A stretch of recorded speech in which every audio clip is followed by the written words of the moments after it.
संयुक्त राष्ट्र में इजरायल के साथ आया भारत, हमास को जमकर सुनाया, प्रस्ताव पर वोटिंग से बनाई दूरी।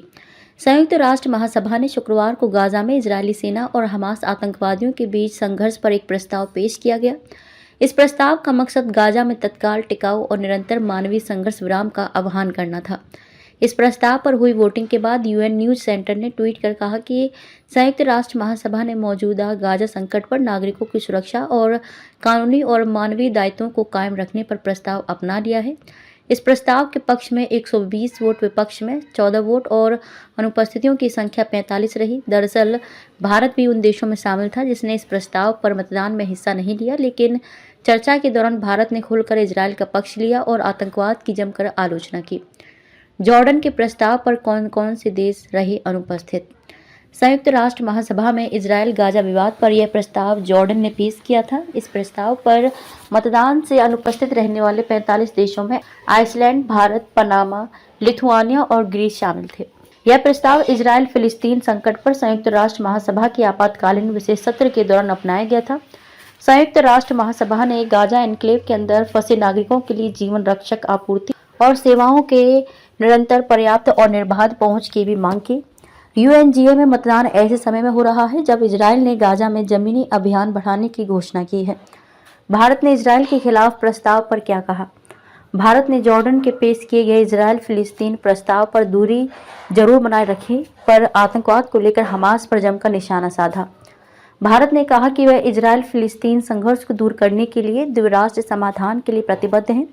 संयुक्त राष्ट्र में भारत की उपदूत योजना पटेल ने इजरायल में हुए हमास के आतंकी हमले पर दुख जताया और इस बात पर जोर दिया कि आतंकवाद का कोई औचित्य नहीं है। उन्होंने इजरायली बंधकों की तत्काल रिहाई का आह्वान किया और गाजा में चिंताजनक मानवीय स्थिति पर भी दुख जताया। उन्होंने कहा कि भारत तनाव कम करने के प्रयासों का समर्थन करता है और फिलिस्तीन की मदद के लिए हमेशा तैयार है। प्रस्ताव में इजरायल पर हमास के हमलों का जिक्र नहीं। जॉर्डन के इस प्रस्ताव में 7 अक्टूबर के हमास आतंकवादी हमलों का कोई विशेष उल्लेख नहीं है। जॉर्डन ड्राफ्ट प्रस्ताव को रूस, संयुक्त अरब अमीरात, पाकिस्तान और बांग्लादेश सहित क्षेत्र के 40 देशों ने समर्थन दिया था। इसने इजरायल की कार्रवाई की निंदा की, लेकिन हमास के आतंकवादी हमले की नहीं। हालांकि कनाडा के पेश किए गए संशोधन ने हमास के आतंकवादी हमले की निंदा की, लेकिन कनाडा का संशोधन संयुक्त राष्ट्र महासभा में पारित नहीं हो सका। वह 2/3 बहुमत हासिल करने में पूरी तरह से विफल रहा। कनाडा के प्रस्तावित संशोधन इजरायल में 7 अक्टूबर को शुरू हुए हमास के हमलों और बंधकों की घटना की निंदा से जुड़ा हुआ था। कनाडा के संशोधन प्रस्ताव के पक्ष में भारत।